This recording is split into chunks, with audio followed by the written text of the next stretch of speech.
So what we're going to do now is we're going to make a green smoothie, and we're just going to talk about a couple of things you need to bear in mind when you're using the Quiet One blender with these jugs.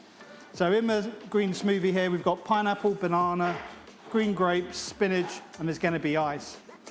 First thing we want to make sure is we're not putting the spinach down in first, because what may happen is it will blend the spinach and then it will become harder for the other ingredients to cut into the blade. Secondly, we're going to put the ice in last as well, and that extra weight on top is going to push everything down so it goes into the blade and is blended properly.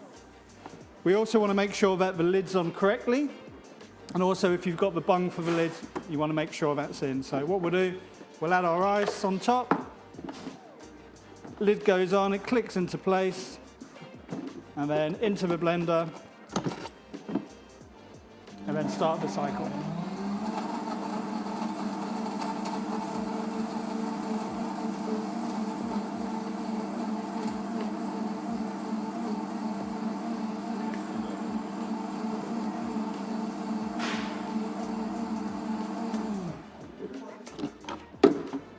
So there we have our green smoothie.